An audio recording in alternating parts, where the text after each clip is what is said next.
오늘은 우리 주 예수 그리스도께서 십자가에 못 박혀 죽으시고 사흘 만에 죄와 사망이었던 죄를 이기시고 다시 사신 것을 기념하여 경배하는 부활절 예배입니다. 여러분들, 우리 주 예수님 죽으셨으나 다시 살아나셨습니다. 할렐루야. 아멘. 죽어서 장사 지낸 바 되셨으나 사흘째 되는 날 새벽 여명이 밝아올 때쯤 벌떡 일어나셔서 부활의 첫 열매가 되셨습니다. 플라톤주의적 세계관에 사로잡힌 사람들이 주장하듯이 영혼만 주장한 것이 아니라 또 근대 계몽주의와 현대 과학주의의 세뇌를 당한 사람들이 목소리를 높이듯 그분의 가르침이나 사상만이 부활한 것이 아니라 십자가에 못 박혀 죽으시고 장사 지낸 바 되셨던 우리 주님의 몸이, 그 육체가 다시 살아나셨습니다. 예수님의 부활을 목격하고 감격해 했던 당시의 제자들과 수많은 증인들이 한결같이 증언을 해주고 있습니다. 예수님의 무덤은 비어 있었다. 그분의 시신을 쌌던 세마포 수위가 쌓았던 그대로 캐켜져 있었다. 그리고 무엇보다도 우리는 친히 다시 사신 예수님의 몸을, 그 못 박히셨던 손과 발의 못자국과 옆구리의 참자국과 그리고 너무나도 익숙한 그분의 자애로운 목소리를 우리는 친히 듣고 보고 만져보았다. 그렇게 이구동성으로 우리에게 증언해 주고 계십니다. 베드로후서 1장 16절을 함께 읽습니다. 우리 주 예수 그리스도의 능력과 강림하심을 너희에게 알게 한 것이 교묘히 만든 이야기를 따른 것이 아니요 우리는 친히 그의 크신 위엄을 친히 본 자라. 아멘. 부활하신 예수님 친히 직접 만져보았다. 그분의 모습을 볼 수 있었다. 사랑 가득한 그 목소리 들을 수 있었다라고 우리에게 증언해 주고 계십니다. 한번 따라 하시겠습니다. 예수님은 몸과 영과 함께 그 육체가 부활하셨습니다. 할렐루야. 그러면 그렇습니다. 예수님의 십자가에 못 박혀 죽으심, 그리고 그 몸의 육체적 부활, 이것이 성경의 핵심입니다. 복음의 핵심입니다. 이것을 분명히 믿을 때 하나님의 구원이 믿은 그 사람에게 선물로 부어진다는 것 기억하실 수 있기를 주님의 이름으로 축복해 드립니다. 누가복음 24장 39절을 보시면 부활하신 예수님께서 친히 숨어서 불안과 두려움에 떨고 있는 제자들을 찾아오십니다. 그리고는 이렇게 말씀을 하세요. 내 손과 발을 보고 나인 줄 알라. 또 나를 만져보라. 영은 살과 뼈가 없으되 너희 보는 바와 같이 나는 있느니라. 여러분, 무엇을 확인시켜 주시고자 함인지 아시겠지요? 나는 영만 부활한 것이 아니라 육체도 함께 부활하였느니라. 아멘. 여러분, 우리 주 예수님 몸은 죽어서 땅에 묻혀 썩고 그 영만 다시 살아난 홀령적인 존재가 절대로 아니시다, 그 말씀입니다. 그 영과 함께 부활하신 육체, 그 육체도 그 영과 함께 부활하신 실제적인 존재가 우리 주 예수님이신 줄로 믿습니다. 사도행전 10장을 보시면 제자들은 그런 예수님과 함께 대화도 하고 식사도 하고 승천하시기 직전까지 40일 동안을 육체적 부활을 경험하는 시간들을 보냈다고 간증해 주고 있습니다. 우리는 유대인의 땅과 예루살렘에서 그가 행하신 모든 일의 증인이라.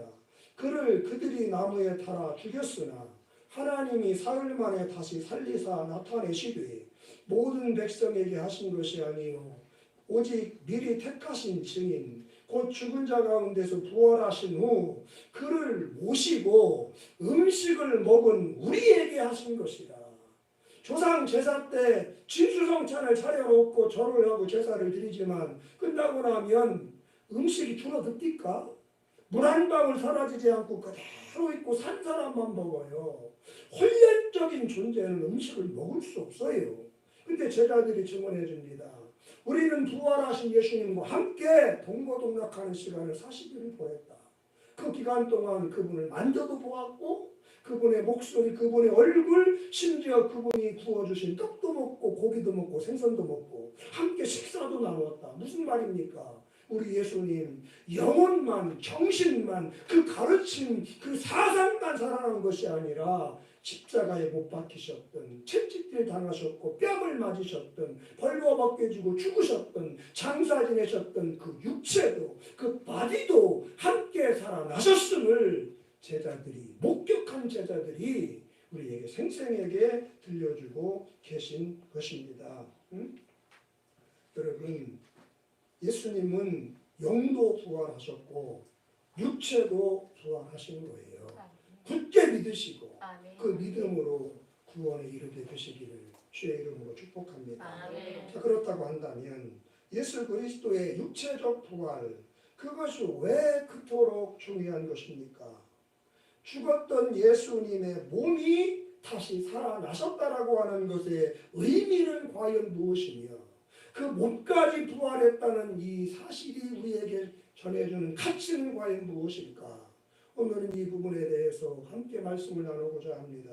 예수 그리스도의 육체적 부활, 그 몸의 부활, 그것이 중요한 이유 첫 번째는 부활은 예수 그리스도 그분이 살아계신 하나님의 아들이셨음을, 지금도 하나님의 아들로 존재하고 계심을 증명하는 분명한 사건이 되기 때문에 예수의 육체적 부활이 그토록 중요한 것입니다. 우리 성도님들도 종종 경험하시겠지만 예수님의 육체적 부활은 세상의 무신론자들이나 특히 이교도들에게는 정말이지 받아들이기가 힘든, 대단히 무례하고도 부도덕한 배타적인 교리입니다. 왜냐하면 예수님의 육체적 부활은 기독교 이외의 모든 종교들에 대항하여 오직 기독교만이 참된 진리임을, 기독교의 신만이 유일한 신임을 정당화하는 수단으로 작동이 되어지기 때문에 그렇습니다. 그도 그럴 것이 이성과 논리를 신앙처럼 붙들고 있는 무신론자들에게는 죽음이란 피할 수도 없고 극복될 수도 없는 우주의 유일한 법칙인데 예수 그리스도가 그것을 깨트리고 부활하셨으니 감당할 수 없는 혼란과 함께 삶의 토대가 한순간에 무너져 내리는 것 같은 엄청난 충격을 받게 되는 것입니다. 그러니 예수의 영의 부활, 사상의 부활은 인정할 수 있을지라도 육체적 부활을 받아들일 수는 없는 겁니다. 그들의 이성과 경험과 논리를 주장하는 그 신앙 같은 믿음이 육체적 부활을, 죽음을 이기셨다는 것을 받아들일 수가 없는 것이에요. 불교나 이슬람이나 유교나 다른 종교를 신봉하고 있는 사람들 역시 마찬가지입니다. 그들 종교의 창시자들, 즉 자신들이 신으로 믿고 섬기는 대상들은 석가모니든 마호메시든 공자든 다 죽고 없어져 버렸는데 오직 기독교의 예수만이 부활하셨고 지금도 살아계시고 다시 오실 것이라고 주장을 하니 어떻게 그것을 진리로 수용할 수가 있겠습니까? 받아들이는 순간 자신들의 존재 근거가 사라져버리는 거예요. 받아들일 수가 없는 거예요. 그래서 이교도들은 언제나 기독교는 독선적이고 배타적이다, 오직 자기들에게만 구원이 있고 천국이 있다고 주장을 하니 극히 편협하고 폐쇄적이고 분파적인 집단이다라고 한 목소리로 기독교와 그리스도인들을 비난하고 매도할 수밖에 없는 그런 현실이 되는 것입니다. 하지만 사랑하는 여러분, 그것이 팩트입니다. 예수 그리스도는 불신론자들이나 불가지론자들이나 범신론자들이나 이교도들이 무엇이라고 말하고 어떻게 반박하든지 간에 예수 그리스도는 영과 육이 함께 부활하셨고 지금도 살아계시는 임재하신 하나님의 아들이신 줄 믿으시기를 주의 이름으로 축복합니다. 그들 스스로가 주장하듯이 존재하는 모든 것은 다 소멸하게 됩니다. 사람은 동서고금 남녀노소를 막론하고 전도가 때가 되면 죽습니다. 왠고하면 그들 모두가 죄인이기 때문에 그렇습니다. 어느 누구도 예외가 없어요. 성경은 모든 사람이 다 죄인이고 죄의 삭은 사망이라고 선포하십니다. 로마서 3장을 보시면 의인은 없나니 하나도 없다. 모든 사람들이 다 치우쳐 죄악된 삶을 살아간다라고 말을 해요. 이어지는 6장 23절은 그와 같은 죄의 결국은 죄가 맺는 열매는 사망이다. 죽음이고 그 이후에 지옥의 심판이다라고 분명한 목소리로 우리에게 들려주고 계신 것입니다. 여러분, 그래서 사람은 다 죽는 것입니다.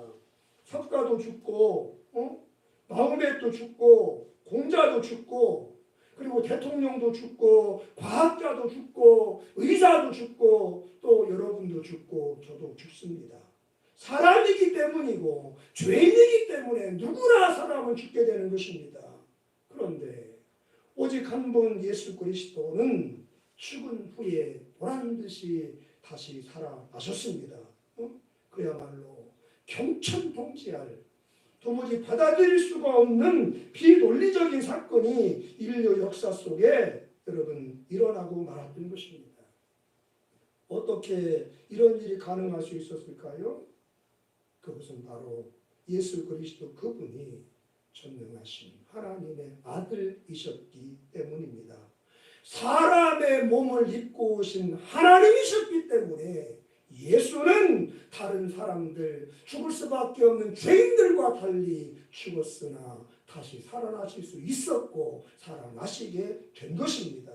여러분들, 예수님은 메시아로서의 3년간의 공적 사역 중에 수시로 자기 자신과 하늘에 계신 하나님과의 관계에 대해서 제자들에게 말씀을 하여 주셨습니다.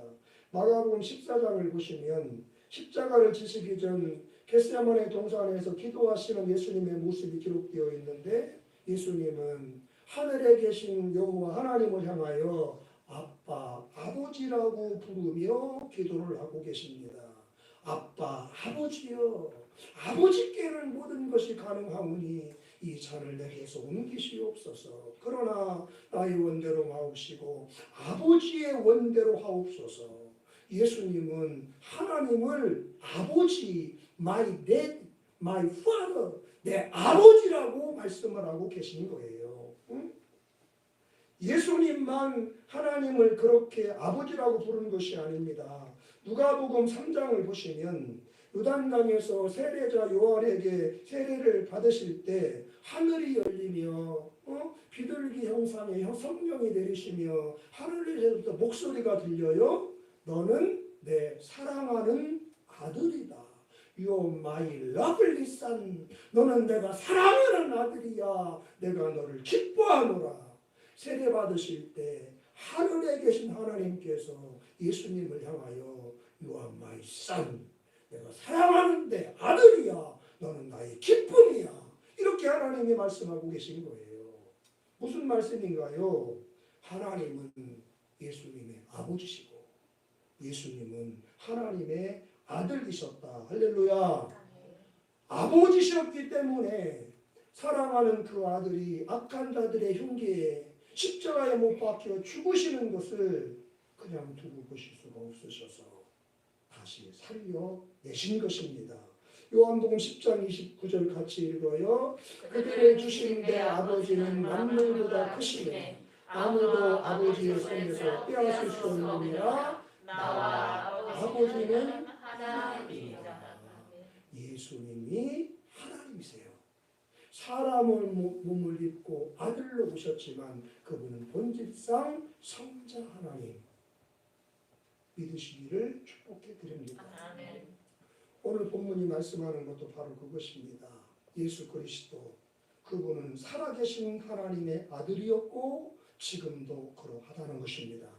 부활을 통해서 그것이 증명되고 확정되었다는 것입니다. 3절 4절을 읽겠습니다. 그의 아들에 관하여 말하면 육신으로는 다윗의 혈통에서 나셨고 성결의 영으로는 죽은 자들 가운데서 부활하사 능력으로 하나님의 아들로 선포되셨으니 곧 우리 주 예수 그리스도시니라. 아멘. 보아라, 너희가 십자가에 못 박아 죽인 이 나사렛 예수는 나의 사랑하는 아들이었느니라. 그 안에 생명이 있고 빛이 있고 천국이 있느니라. 부활을 통해서 죽으신 아들 예수를 살려내심을 통해서 하나님은 이 아들이, 오늘 사랑한 이 예수가 나의 아들이었다, 그가 바로 하나님이시다라고 성부 하나님이 성자 예수님의 하나님 되심을 확증해 주신 것입니다. 훗날 다메섹 도상에서 그리스도인들을 잡아 죽이려고 제사장들에게 신임장을 받고 파송되어 가던 사울이라고 하는 청년이 정오 무렵에 그 다메섹 도상에서 부활하신 예수님을 만난 이후에 기독교로 개종을 합니다. 그리고 죽도록 그 자기가 만난 예수 그리스도를 전하는 사도로서 충성하다가 주님의 품에 안기게 됐는데, 그가 죽기 전에 빌립보 2장에 이런 고백을 합니다. 너희 안에 이 마음을 품으라. 곧 그리스도 예수의 마음이니 그는 근본 하나님의 본체시나 하나님과 동등됨을 취할 것으로 여기지 아니하시고 오히려 자기를 비워 종의 형체를 가지사 사람들과 같이 되셨고 사람의 모양으로 나타나사 자기를 낮추시고 죽기까지 복종하셨으니 곧 십자가에 죽으시니라. 그리스도 예수, 사람의 몸으로 세상에 태어나 불의하고 악한 자들에게 십자가에 못 박혀 죽으셨지만 그는 근본이, 뿌리가, 오리진이 하나님의 본체, 하나님 자신이었다. 영이신 하나님이 육체, 사람의 몸을 입고 세상에 오셨어요. 그리고 사람들을 죄와 사망에서 건지시기 위해서 대신 그들의 죄와 사망을 뒤집어 쓰시고 죽으셨고 살아나셨어요. 살아나심을 통해서 죽으신 예수는 사람의 몸을 입었지만 하나님이셨음을, 신자이셨으나 인자이셨음을 그렇게 성경이 우리에게 전해주고 계신 것입니다. 따라하십시다. 예수는 하나님의 아들이셨고 지금도 걸어가십니다. 아멘. 여러분, 예수님은 살아계신 하나님의 아들이십니다. 저와 여러분들을 창조하시고 구원하신 하나님 자신이세요. 때가 되면 다시 오셔서 그분의 나라로, 그분의 영광으로 저희들을 인도해 가실 우리의 구세주, 성자 하나님의 아들 예수님이신 것을 굳게 믿으시고 경배하고 따르시는 복 있는 그리스도인이 되시기를 주님의 이름으로 축원해 드립니다. 두 번째로, 예수님의 부활은 예수 그리스도 그분이 온 세상의 참된 왕이며 유일한 주인이심을 증명하는 사건이 됩니다. 저와 여러분들이 성경을 읽다 보면 끊임없이 성경에서부터 들려지는 질문들과 마주하게 됩니다. 십죄가 무엇이냐? 십죄. 다시 말씀드려서 이 세상의 본질과 근원이 무엇이냐라는 질문을 듣게 돼요. 창세기를 읽어가다가 성경을 펴면 어디를 보든 질문들이 막 와요. 그 첫 번째 질문이 뭐냐면 이 우주의, 이 세상의 본질이 뭐냐? 참된 실체가 뭐냐는 거예요. 대답은 하나님과 그분이 다스리는 나라입니다. 그렇다면 하나님은 누구시며 어떤 분이시냐? 질문이 또 들려요. 대답은 뭔가요? 그분은 스스로 존재하는 분이며 사랑과 정의와 기쁨과 평강이 충만하신 분이다가 답이 되는 거예요. 질문은 계속해서 들려옵니다. 그렇다면 그분의 계획은 무엇이냐? 그분이 궁극적으로 이루시고자 하는 목적은 무엇이냐? 답변은 사탄의 반란과 그의 동조한 인간의 타락으로 인해서 어그러진 피조세계를 태초에 보시기에 좋았더라 하시던 그 상태로 회복시키는 것이다. 그게 답입니다. 그러면 하나님은 그 계획을 어떻게 이루어 가실 것인가? 질문이 또 들려와요. 대답은 뭐가 되겠습니까? 메시아입니다. 메시아를 보내는 것입니다. 구약에서는 메시아이고 히브리어로 무사이아, 메시아이고 신약에서는 헬라어로 크리스토스, 그리스도예요. 메시아라는 말과 그리스도라는 말은 같은 말이에요. 구약에서는 메시아, 히브리어니까. 신약에서는 그리스도라는 뜻인데 기름 부음을 받은 자라고 하는 뜻을 다 가진 히브리어와 헬라어입니다. 때가 되면 메시아, 즉 하나님께서 기름 부어 세우신 한 왕이 오셔서 이스라엘과 온 세계를 사랑과 정의와 평화가 가득한 곳으로 회복시킬 것이다. 재창조하실 것이다. 그것이 구약 성경의 메시지입니다. 그리고 드디어 언약하신 메시아, 왕이시고 주인이신 예수님이 오셔서 세상의 모든 악과 불의를 정복하고 새 시대를 여셨다. 그것이 신약 성경의 메시지예요. 예수님은 공생의 기간 내내 바로 그것을, 즉 당신이 하나님께서 약속하신 메시아, 그리스도, 왕이시며 주인이심을 선포하셨고 제자들과 주님을 따르는 수많은 무리들 역시도 우리가 따르는 예수가 세상의 왕이며 만민의 주이심을 믿고 예수님을 따랐던 거예요. 누가복음 23장을 보시면 대적자들에게 붙들려 고발당해 끌려온 예수님을 총독 본디오 빌라도가 재판을 하면서 묻습니다. 네가 유대인의 왕이냐? 저 사람들이 네가 황제를 부인하고 스스로 왕이라고 한다면서 혁명을 일으킨다고 해서 끌고 왔는데 이 사람 죽여야 한다고 그러면 너 정말 왕이냐 물어요. 예수님 뭐라고 그러세요? 네 말이 맞다. 무슨 뜻이에요? 내가 왕이다 라고 대답을 하고 계십니다. 누가복음 24장을 보시면 예수님이 죽으신 이후에 신앙을 하여 엠마오 고향으로 돌아가는 두 제자가 나와요. 그들이 어깨가 축 처져가지고 풀이 죽어서 고향으로 돌아가는데 주님이 찾아오신 대목인데 이르시되 무슨 일이냐 이르되 나사렛 예수의 일이니 그는 하나님과 모든 백성 앞에서 말과 일에 능하신 선지자이거늘 우리 대제사장들과 관리들이 사형 판결에 넘겨주어 십자가에 못 박았느니라. 시작. 우리는 이 사람이 이스라엘을 속량할 자라고 바랍니다. 제자들 역시도 예수님만 내가 이 세상의 왕이야. 이 세상은 내 것이야. 내가 창조하고 내가 다스리는 내가 소유한 내가 주인이야. 예수님만 그렇게 말씀한 것이 아니라 예수님을 따라하는 제자들도 예수님을 타락한 피조세요. 식민 통치를 받고 고통 중에 있는 이스라엘을 회복시키실 메시아 왕으로 예수님을 믿었기에 따라섰다는 얘기를 그렇게 하고 있는 것입니다. 그런데 그렇게 말씀하시던 예수님이 또 메시아로 믿고 따르던 예수님이 불의한 세력들에 의해서 비참한 모습으로 십자가에 못 박혀 죽게 되셨던 것입니다. 여러분 어떤 일이 벌어졌겠습니까? 제자들의 개인적인 그런 실망과 후회를 뛰어넘어 예수는 하나님의 메시아, 즉 온 세상의 왕이요 주인이 아니었다는 것이 입증되고 만 거예요. 죽음으로 끝났으니까. 예수, 그는 단지 정치적인 선동자요, 희대의 사기꾼이요, 나사렛 이단 집단의 수기일 뿐인 것이 증명이 되고 말았던 것입니다. 세상은 여전히 로마 황제 가이사와 유대 총독 빌라도와 그리고 대제사장 안나스와 같은 권력자들이 지배를 하고 있었고 각 사람의 마음속에도 온갖 탐욕과 정욕과 허영과 거짓이 주인 노릇을 하고 있었습니다. 그런데 그렇게 죽으셨던 예수님이 사흘 만에 다시 살아나신 것입니다. 다 끝난 줄 알았는데 놀라운 반전이 일어나고 말았던 것이에요. 지금까지 존재한 적도 없고 존재할 수도 없는 전혀 새로운 새 생명의 역사가 그렇게 시작되고 있었던 것입니다. 여러분들 부활절은 한마디로 판이 뒤집어진 날이에요.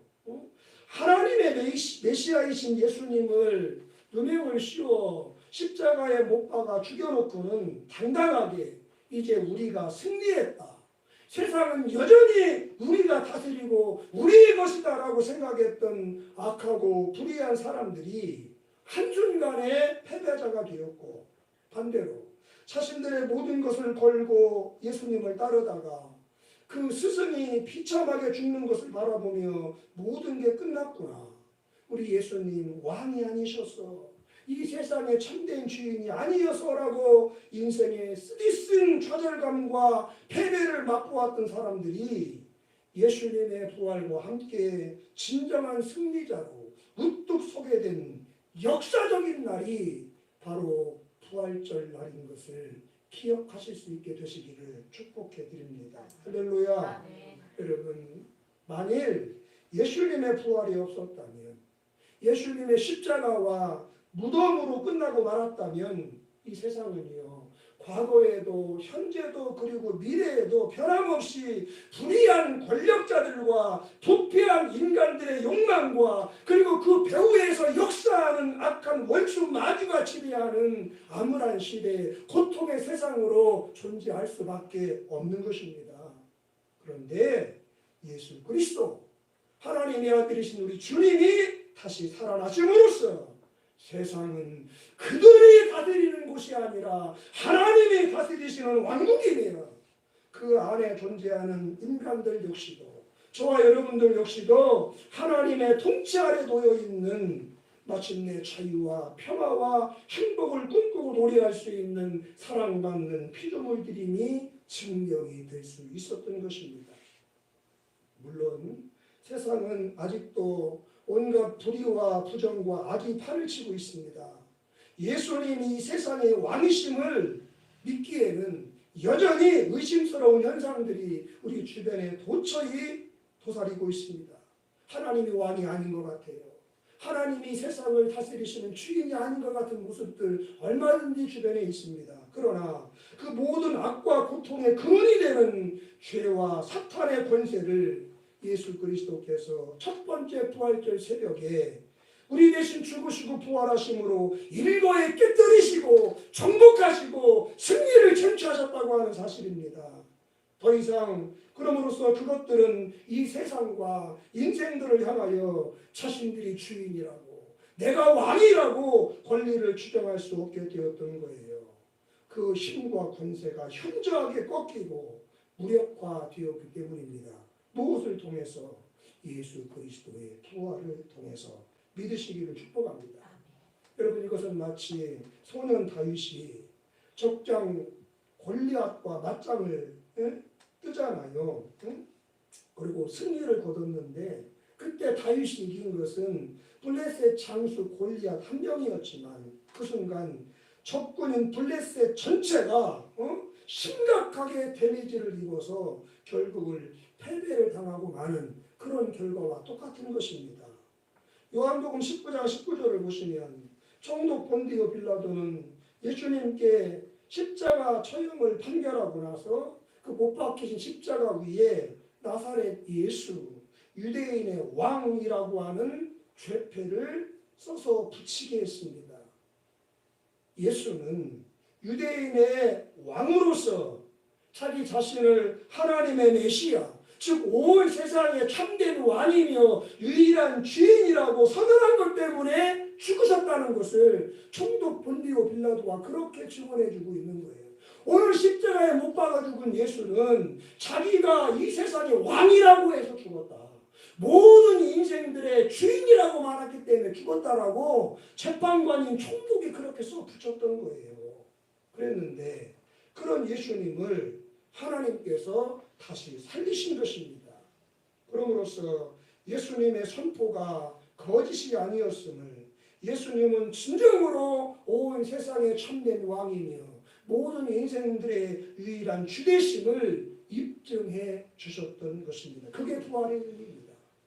때가 되면 부활하신 주님은 영광 중에 다시 오실 것이고, 그때 이 세상은 온갖 불의와 죄악이 완전히 사라지고 진실함과 의로움과 거룩함으로 충만한 새로운 세상, 우리 주님께서 친히 왕으로 통치하시는 새하늘 새 땅이 펼쳐질 것이라고 성경은 곳곳에서 우리에게 증언해주고 계십니다. 성도님들, 저와 여러분들이 그리스도인으로 산다고 하는 것은 온갖 종류의 왕들과 주인들이 가득한 이 악하고 불의한 세상 속에서 또 다른 왕, 아니 진정한 참되고 유일한 왕이 계시다는 것을 믿고 외치며 사는 거예요. 각 나라마다, 각 민족마다, 각 시대마다 왕이 있어요. 주인 노릇하는 사람이 회사에도 있고 교회에도 있고 어디에나 왕의 위치를 자처하는 권력자들이 있습니다. 갑질을 하는 주인들이 있습니다. 그러한 현실 속에서 그리스도인으로 산다는 것은 눈에 보이는 왕들과 주들은 그이지만 이 세상에는 유일하고 참되신 다른 왕이 존재한다는 것, 그것을 믿고 주장하며 외치며 살아가는 것이 그리스도인다운 삶이고, 그렇게 사는 사람이 그리스도인이에요. 그러면 이 세상에 온갖 종류의 왕과 주들이 있는데 그들보다 더 탁월하고 더 참되고 더 영원한 왕 중의 왕, 킹 오브 킹, 주들 중에 귀가 계시다고 믿고 사는데 그가 누구예요? 예수 그리스도, 부활하신 우리 주님, 그분이 이 세상의 진정한 왕이며 참된 주인이 된다는 것을 믿는 여러분들 되시기를 주님의 이름으로 축원합니다. 그랬기 때문에 우리 신앙의 성진들, 특히 초대교회와 중세 때까지 초기 그리스도인들은 가이사가, 즉 로마의 황제가 시퍼렇게 왕으로 주인으로 다스리고 있는 당시의 시대 상황 속에서 도덕들 세상과 충돌할 수밖에 없었고, 왜? 자기들에게는 다른 왕이 있다고 믿고 그 믿음을 선포하며 사니까 존재하는 세상의 왕들로부터는 미움을 받을 수밖에 없는 것이고, 그 왕들에게 빌붙어서 그 왕들의 비율을 맞추어서 뭔가 고물이라도 얻으려고 하는 사람들에게는 다른 왕, 그들에게는 눈에 보이지도 않는, 경험되지도 않는 왕이 있다라고 하면서 그 왕을 위해 살고 그 왕이 세상을 다스리고 주인이라고 믿는 사람들이 이해가 안 되는 것이고, 정신 나간 사람인 것이고, 미친 사람들이고, 그래서 조롱하고 멸시하고 잡아 죽이는 일들이, 그래서 예수가 이 세상의 진정한 왕이요 주인임을 믿는 사람들은 필연적으로 세상에서는 나그네 취급을 받는 거예요. 아무리 착하고 선한 사람이라도 본질적인 부분으로 가면은 세상과 결이 다르기 때문에, 추구하는 가치가 다르기 때문에 이질감을 느끼고 세상 사람들로부터 배척당하는 일들이 필연적으로 다가올 수밖에 없는 것입니다. 박해와 조롱과 불이익은 어쩔 수 없이 현실로 다가오는 게 그리스도인의 삶이에요. 하지만 여러분, 그렇다고 해서 우리 신앙의 선진들은 피굴하게 물러서지 않았습니다. 신앙을 포기하거나 주님을 부인하지 않았습니다. 죽으셨으나 다시 살아나신 예수 그리스도, 온 세상에 참되고 유일한 왕이신 그분을 믿었고 그분을 보았고 그분을 사랑했기 때문입니다. 히브리 11장 16절에서 성경은 말씀을 합니다. 이러므로 하나님이 그들의 하나님이라 일컬음 받으심을 부끄러워하지 아니하시고 그들을 위하여 한 성을 예비하셨느니라. 이 한 성, 저 영국이나 노르웨이나 이런 데 있는 캐슬, 사람이 지은 남한산성, 수원, 화성, 이 성을 말하는 것이 아니라 새하늘 새 땅, 하늘의 예루살렘, 천국을 말하는 겁니다. 자기들이 믿는 예수가 부활을 통해서 하나님의 아들이시며 온 세상을 지으시고 다스리시는 참된 왕이심을 믿었고, 그 믿음 때문에 핍박도 조롱도 멸시도 희생도 온갖 어려움을 심지어 순교까지 당했지만 그 믿음을 포기하지 아니하며 믿음을 견지하고 당당하게 그 믿음의 길을 걸어갔던 그 사람들, 하나님이 자랑스러워하셨다는 거예요. 그래서 그 믿음의 보상으로, 그 아름다웠던 신앙의 삶에 대한 상급으로 한 성, 하늘 예루살렘을 허락하시고 그 문을 깨끗하게 열어주셨음을 성경은 우리에게 증언하고 계신 것입니다. 오늘 여러분들께서도 이 세상에 많은 왕과 주가 있지만 그들은 가짜며 한시적인 왕이요 주인뿐이고, 그렇지 않습니까? 화무 11홍이라고 했고 권불 10년이라고 했습니다. 온 천하가 울긋불긋 꽃으로 물들었지만 한 달을 넘기겠습니까? 비바람 속에 다 떨어져 나가는 것처럼 세상에 영원한 왕이 없습니다. 세상의 영원한 주인 노릇할 사람이 없어요. 예수 그리스도만이 참된 왕이라는 것을 부활을 통해 확증하셨어요.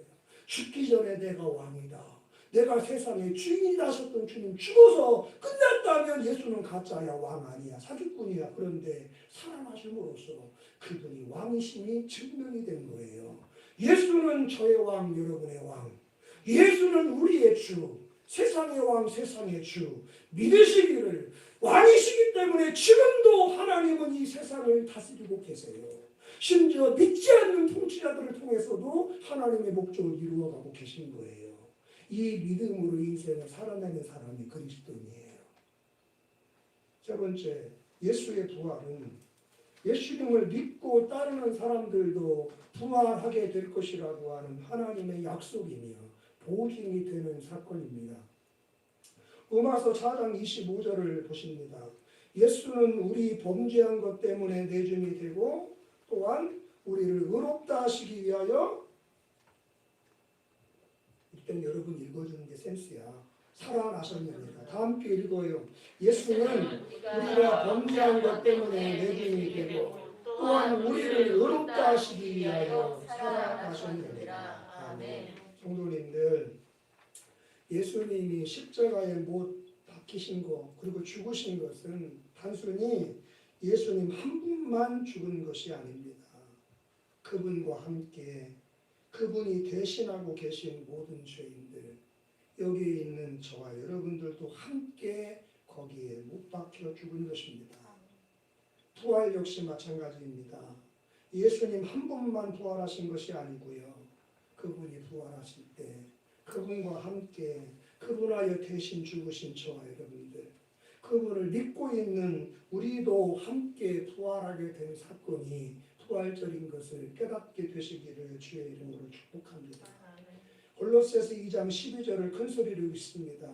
너희가 세례로 그리스도와 함께 장사되고 또 죽은 자들 가운데서 그를 일으키신 하나님의 역사를 믿음으로 말미암아 그 안에서 함께 일으키심을 받았느니라. 예수를 내 주님으로 믿는다는 것의 의미가 뭐냐? 예수님이 2000년 전 갈보리 십자가에 못 박혀 죽으실 때 나도 예수님과 함께 죄에 대해 죽은 거예요. 지옥의 저주와 형벌에 대하여 죽은 거예요. 그리고 3일 만에 예수님이 부활하셨을 때 예수 믿는 나도 예수님과 함께 사망과 세를 이기고 부활한 거예요. 아멘. 믿으시기를 주님의 이름으로 축원해 드립니다. 여러분들, 우리들의 인생이 예수를 믿고 신앙생활하는 그리스도인들의 삶이 왜 그토록 복된 것입니까? 모세는 이스라엘의 너희는 행복자로다 그러잖아요. 예수 믿는 저와 여러분의 삶이 가난하기도 하고 병도 들기도 하고 이혼도 당하고 자식이 한량이 되고 막 말썽도 피우고 울고 슬플 일이 얼마나 많은데 성경은 어디를 보든 예수 믿는 사람은 가장 행복한 사람이래. 천사도 부러워하는 사람이래. 예수 믿는 자는 축복자래. 예수 믿는 것이 왜 행복한 것입니까? 성도인 저와 여러분들은 왜 복받은 자입니까? 여러분, 예수 믿는 사람에게는 땅에 묻혀 썩어져 없어지는 것이 하나도 없으며 그들이 생전에 하나님 앞에서 행했던 모든 믿음의 행실과 헌신의 행위가 반드시 부활을 하게 되고 복과 상으로 결실을 맺게 되기 때문에 그렇습니다. 요한복음 5장 28절에 보면은 이를 놀랍게 여기지 말라. 무덤 속에 있는 자가 다 그의 음성을 들을 때가 오나니 선한 일을 행한 자는 생명의 부활로 악한 일을 행한 자는 심판의 부활로 나오리라 말씀을 하고 계세요. 예수 믿는 사람들의 일생은 없어지는 게 없어요. 그가 하나님을 믿고 예수의 대속의 고난과 부활을 믿기 때문에 행했던 모든 선행, 모든 구제, 모든 헌신, 모든 충성, 모든 기도, 모든 전도, 모든 헌금, 모든 봉사, 죽는 순간 사라져버리는 게 하나도 없어요. 예수님이 내 헌신과 사랑을 받으신 예수님이 부활했기 때문에 그분과 함께 나도 나중에 주님 오실 때 부활할 것이기 때문에 믿고 살아가는 내 일생에 행한 모든 믿음의 삶은 그 행적은 영광으로 결실하고 칭찬으로 보상받고 할렐루야. 그래서 예수 믿는 확증하고 성경은 말하고 있는 것입니다. 첫 번째 부활절 새벽에 예수님의 부활을 목격했던 사람들이 그렇게 놀라고 기뻐하고 감격스러워했던 이유도 바로 여기에 있습니다. 그분들은 예수님의 부활과 함께 자신들의 죽었던 모든 꿈과 희망과 인생 자체가 다시 살아날 수 있게 되었음을 확신할 수 있었기 때문입니다. 예수님이 죽는 순간 자기들의 기대, 소망, 인생이 사라져버린 줄 알았어. 근데 다시 살아나는 걸 보면서 예수님이 참으로 왕이셨구나. 참으로 하나님이셨구나. 그렇다면 그분 안에 있는 우리도 살겠구나. 우리의 인생이 리셋될 수 있겠구나. 리카버링 되고 리얼될 수 있겠구나. 새로운 인생이 부활된 새 인생이 우리에게 선물로 주어질 때고 이것이 믿어졌기 때문에 이 소망의 불덩어리가 확 들어왔기 때문에 순교를 당하는 모든 재산을 다 뺏기고 자기들의 눈앞에서 사랑하는 처자식이 짐승의 밥이 되는 걸 보면서도 예수를 위해서 찬송하며 죽을 수 있는 세상은 감당할 수도 없고 이해할 수도 없는 죽으면서도 스데반처럼 얼굴은 빛나고 입에서는 신음이 아니라 하늘 가는 밝은 길이 내 앞에 있으니 노래가 나오는 세상을 뛰어넘는 인생의 주인공들이 될 수 있었던 것입니다. 그리고 예수님을 다시 살리신 하나님께서 예수님과 함께 때가 되면 자신들도 다시 살리실 것이며 자신들의 삶을 전혀 새로운 인생의 지평으로 이끌어 가실 거라고 하는 뜨거운 소망이 가슴 깊숙이 꿈틀거리기 시작했기 때문에 부활을 목격했던 초대교회 성도들은 이 세상에 가난이나 질병이나 죽음이나 핍박이나 위협이나 칼이나 어떤 것도 두려워하지 않으며 믿음의 그 길을 노래하면서 오롯이 걸어낼 수 있었다는 사실을 여러분 기억할 수 있게 되시기를 주의 이름으로 축복합니다. 고린도전서 6장 14절입니다. 함께 읽어요. 하나님이 주를 살리셨고 또한 옳소 또한 그의 권능으로 누구를? 우리를 나를 여러분들을 다시 살리시리라 믿으시기를 바랍니다. 주 예수를 다시 살리시니 하나님이 예수와 함께 예수 안에서 예수님과 함께 우리도 다시 살리사 너희도 함께 그 앞에 서게 하실 줄 아노라. 성도님들 우리 하나님 바로 그런 분이십니다.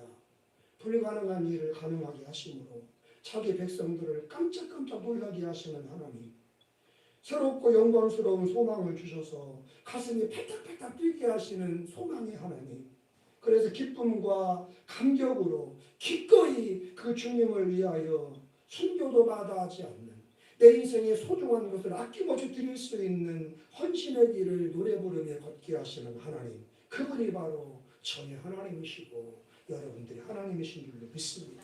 그리고 바로 그것이 부활이 의미하는 세 번째 의미였던 것입니다. 할렐루야. 여러분 그러기에 모든 것을 계산해보고 따져보고 돌다리를 두들겨 보면서 안전한 길만을 골라서 걷고자 하는 사람들에게는 잘 경험될 수 없는 분이 우리 하나님이세요. 이거 해서 내게 이익이 될까? 이거 감당하면 복이 올까? 계산기 두드려보고 나서 그러겠다 싶을 때만 주를 따르고 주를 인정하며 믿음의 길을 걷는 사람들에게는 여간에서는 발견되지 않고 경험될 수 없는 분이 하나님이신 이유가 바로 거기 있는 것입니다. 결정적인 순간에 우리를 놀라게 하시고 우리의 생을 기쁨으로 전율에 떨게 하시는 그분, 칠흑같이 어두운 밤에 믿음을 실어 보이는 거 없고 틀리는 거 없고 잡히는 건 없지만 하나님은 예수를 살리셨다. 예수는 살아계신 하나님의 아들이고 이 세상의 왕임의 나의 주님이시고 나를 사랑하시기에 때가 되면 반드시 내 인생도 회복시켜 주실 것이며 부활의 영광에 참여하게 하실 것이다. 이 믿음에 자신을 실어서 하나님께 내어 던질 때 그때는 어김없이 찾아오셔서 화들짝 놀랄 만한 역사를 우리에게 언제나 확실하게 보여주시는 그분, 살아계신 하늘의 아버지를 꼭 만나실 수 있는 복된 성도님들 되시기를 주의 이름으로 축복합니다. 고린도 15장 58절을 함께 읽는 것으로 믿음을 실어서 신앙 고백하는 마음으로 또박또박 읽는 것으로 오늘 부활절 설교를 끝내겠습니다. 시작. 그러므로 내 사랑하는 형제들아 결실하며 흔들리지 말며 항상 주의 일에 더욱 힘쓰는 자들이 되라. 이는 너희 수고가 주 안에서 헛되지 않은 줄을 알리라. 아멘. 기도하겠습니다. 하나님, 예수님이 죽으셨으나 사흘째 되는 날 무덤을 여시고 사망을 이기고 다시 살아나셨습니다. 예수의 육체적 부활이 왜 중요합니까? 부활의 의미가 과연 무엇입니까?